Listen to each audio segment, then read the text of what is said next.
নজর রাখবো পরবর্তী সংবাদে। অবশ্যই এই মুহূর্তে নজর রাখবো উদয়পুরের মাতাবাড়ির দিকে, কারণ আজ মাতাবাড়ির যে মন্দির রয়েছে সেই মন্দিরের একদিকে পুরোহিত এবং অন্যদিকে ট্রাস্ট ম্যানেজার, উভয় পক্ষের অভিযোগ এবং পাল্টা অভিযোগ। অর্থাৎ ত্রিপুরা সুন্দরী মন্দিরের পুরোহিতে তারা অভুক্ত থেকে তাদের ভোজনালয়ের বিভিন্ন সমস্যা তারা আজকে তুলে ধরেছেন এবং তুলে ধরে রাজ্যের মুখ্যমন্ত্রীর নিকট তিনি আবেদন জানিয়েছেন এবং একই সঙ্গে দৃষ্টি আকর্ষণ করেছেন। পাশাপাশি অন্যদিকে ট্রাস্ট ম্যানেজার তিনি পাল্টা অভিযোগ করেছেন পুরোহিতের বিরুদ্ধে। অবশ্য তিনি একাধিক বিষয় নিয়ে পুরোহিতের বিরুদ্ধে অভিযোগ তুলেছেন। যাই হোক, এই বিষয় প্রসঙ্গে একটু বিস্তারিত জানিয়ে রাখি যে একদিকে দান প্রথা বন্ধ করে দেশের অন্যান্য মন্দিরগুলো যেভাবে ট্রাস্ট পরিচালিত হয় সেভাবেই পরিচালিত হোক ত্রিপুরেশ্বরী মায়ের মন্দিরে দর্শনার্থীদের উদ্দেশ্যে। আর মাতাবাড়ি মন্দির এই ট্রাস্ট 2018 সালের তৎকালীন মুখ্যমন্ত্রী বিপ্লব কুমার দেব মুখ্যমন্ত্রী হওয়ার পর মাতাবাড়ি ট্রাস্ট ঘোষণা করেন এবং তারপর তিনি ট্রাস্টের চেয়ারম্যানও হয়েছিলেন। তবে বর্তমানে এখন রাজ্যের মুখ্যমন্ত্রী মানিক সাহা তিনি এই ট্রাস্টের চেয়ারম্যানের দায়িত্বে রয়েছেন। তবে ট্রাস্ট পরিচালিত হলেও সেখানে মন্দিরের সবকিছু ট্রাস্টের দ্বারা পরিচালিত হচ্ছে না। যদি ট্রাস্ট পরিচালিত হতো তাহলে পুরোহিতের বেতন ক্রম চালু হবে এবং তাদের দক্ষিণা প্রণামী সবকিছু উঠে যাবে এবং রোজ দিন যে একটা সমস্যা সৃষ্টি হচ্ছে সেই সমস্যারও একটা সমাধান হবে। এবং এই বিষয়কে কেন্দ্র করে শুরুতে আমি শোনাবো পুরোহিতদের পক্ষ থেকে তারা কি অভিযোগ করছেন, শুনুন। অসুবিধাটা কি এখন? প্রসাদ মানে আচ্ছা, আর তোমাদের কি মানে প্রসাদ দেওয়া হয় না বা দেওয়া তো হয়, আমরা খাওয়ানোর জায়গা নেই মূলত? মানে কতদিন যাবত এটা এই সমস্যা? কালকে থেকে। কি কারণে কালকে হঠাৎ করে এই সমস্যা? হ্যাঁ, ঘর ছোট। এই ঘর ছোট এই বিষয়টা কি আপনারা মন্দির কর্তৃপক্ষকে জানিয়েছিলেন?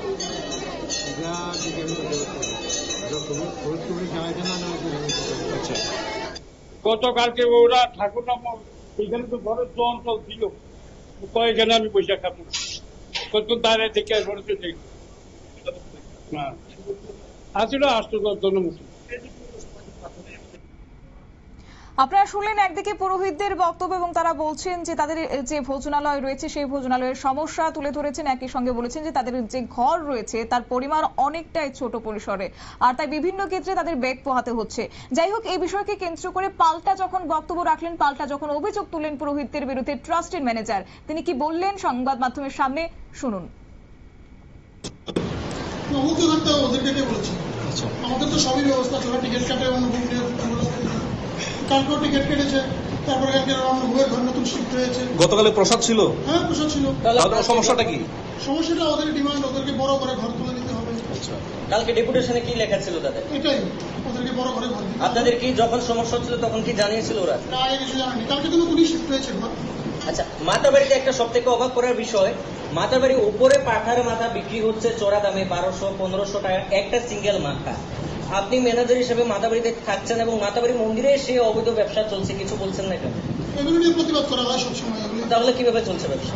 আপনি উদ্যোক্তাদেরকে জানিয়েছিলেন? হ্যাঁ, জানিয়েছি। আরেকটা বিষয়, আমরা প্রশাসন থেকে ভালো ব্যবস্থা নিচ্ছি, কিন্তু এখনো তো চলছে ব্যবসা। আরেকটা বিষয়, যেটা মানুষের যেটা মানসিক করে মানে পাঠা ছাগলগুলো এখানে ছাড়া হয়, সেই ছাগলগুলি দেখা যাচ্ছে বেঁধে রাখা হয়েছে। মূলত কি বিষয় এগুলো? হ্যাঁ, ওরা সবসময় বেঁধে রাখে। কি কারণে? এখানেই বিক্রি করে ওরা। এই মায়ের মন্দিরে যে পাটাগুলি ছাড়া হয় সেগুলি তারা বেঁধে রাখে। হ্যাঁ, বেঁধে রাখে, এবার বিক্রিও করছে। এটা কি বেঁধে রাখা নিয়ম আছে? না, এরকম তো কি মানে নিয়মটা কি রয়েছে? ওদের বিধান, ওরা বলছে এখানে ছাড়তে হবে আমাদের এখানে। কারা বলছে এটা? পুরোহিতরা বলছে। আর এখানে আরেকজন বললো যে এটা নিয়ে টানাটানি লাগে, বিষয়টা কি? হ্যাঁ, টানাটানি করে। কারা পুরোহিতরা টানাটানি করে। পুরোহিতরা হয়তো ওদের টোলো আছে। মায়ের উদ্দেশ্যে আপনি ম্যানেজার হিসেবে তাদেরকে বলেছেন? বহুবার বলেছি। আপনারা কোনো পদক্ষেপ নিচ্ছেন না? হ্যাঁ, পদক্ষেপ নেওয়া হচ্ছে। আচ্ছা, আরেকটা বিষয়, দুপুর 2টার পর এলে অন্য বুকের টিকিট পাওয়া যায় না, কিন্তু রাত 8টার পরে এলেও অন্য বুক পাওয়া যায়। সেটা কিভাবে সম্ভব হচ্ছে আমাদের? এরকম তো আমাদের অন্য বুক টিকিট রোজ হলো তো অন্য বুক শেষ। টিকিট ছাড়া বিক্রি করছে রাত্রে 8টা অব্দি বিক্রি করছে। কিভাবে বিক্রি করছে সেটা? আপনারা শুনলেন সংবাদ মাধ্যমের মুখোমুখি হয়ে ট্রাস্টের ম্যানেজারের বক্তব্য। যাই হোক, এই বিষয়কে কেন্দ্র করে বিস্তারিত চলে যাওয়া আমাদের সঙ্গে যুক্ত হয়ে গেছে প্রতিনিধি প্রসেনজিৎ দে। প্রসেনজিৎ, শুরুতেই গোটা বিষয়টা যদি একটু বিস্তারিত তুলে ধরো। দেখো শতাব্দী, গতকাল মাতারবাড়ি মন্দিরের যে পুরোহিতদের মধ্যে সকল পুরোহিত না, বেশ কিছু পুরোহিত তারা ত্রিপুরা সুন্দরী মায়ের মন্দিরে যে এখন বর্তমানে সকলে জানে যে প্রসাদ প্রকল্পের কাজ চলছে, সেখানে পুরোহিতদের জন্য একটা ঘর দেওয়া হয়। যে ঘরের আয়তনটা কিছুটা ছোট ছিল। তো এই বিষয় নিয়ে মন্দিরের পুরোহিতরা হঠাৎ করে মানে সকলে মিলে যে একসাথে বসে খাবে সেই জায়গাটা তত বড় ছিল না বলে তাদের মধ্যে প্রায় 7 থেকে 8 জন পুরোহিত না খেয়ে একটা অনুষ্ঠানের মতনই একটা করেছিল।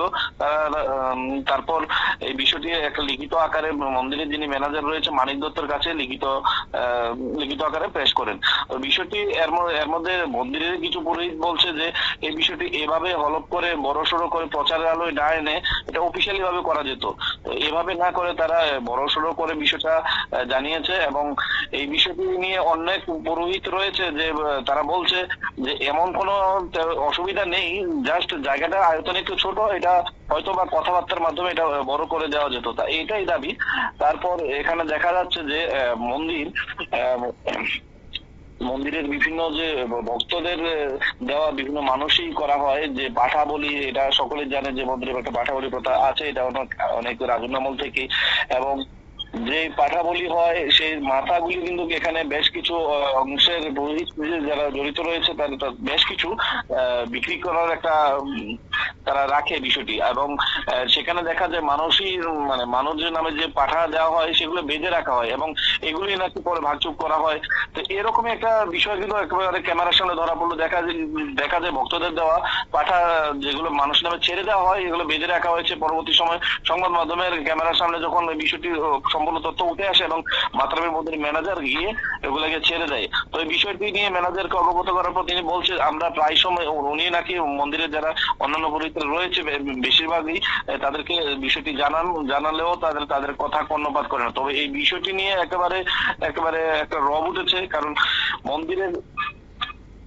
মন্দিরটা একেবারে সকলের জন্য একটা আস্থা।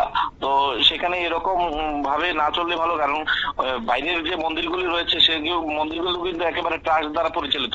ত্রিপুরা সুন্দরী মন্দিরও ট্রাস্ট পরিচালিত হয়েছে 2018 সালে যখন ভারতীয় জনতা পার্টির সরকার গঠন হয়, তখন তৎকালীন মুখ্যমন্ত্রী বিপ্লব কুমার দেব একটি ট্রাস্ট গঠন করেছিল মাতারবাড়িতে। তারপর এখন বর্তমানে যে মাতারবাড়ি মন্দিরের ট্রাস্ট আছে সেই চেয়ারম্যান বর্তমান যে মুখ্যমন্ত্রী রয়েছে প্রফেসর ডক্টর মানিক সাহা।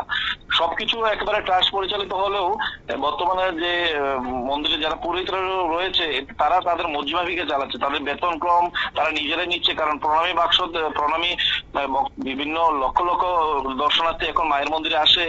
তো দেখা যায় সেই প্রণামী যারা থালের মধ্যে যেটা পাওয়া যায় এবং তারা যেটা পায় দক্ষিণা বাবদ সেটা দিয়ে তারা তাদের পারিশ্রমিকটা নিচ্ছে। তারা বেতন ক্রমে তারা রাজি হচ্ছে না এবং দর্শনার্থীদের দেওয়ার যে প্রণামী পাচ্ছে এটাতেই তারা নিচ্ছে সকল পুরোহিতরা।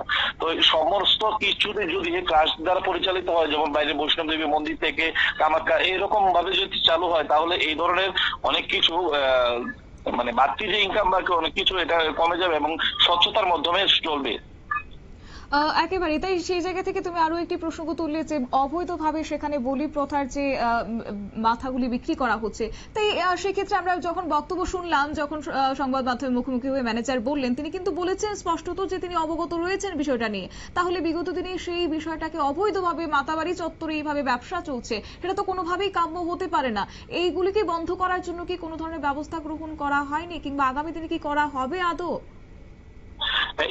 এই ব্যবস্থাগুলি বন্ধ করার জন্য গোমতী জেলা প্রশাসক থেকে শুরু করে ট্রাস্টের যারা দায়িত্ব রয়েছে তারা একেবারে খুব শীঘ্রই এই বিষয়গুলি একেবারে বন্ধ করবে, কারণ ট্রাস্ট দ্বারাই সমস্ত কিছুগুলি পরিচালিত করবে।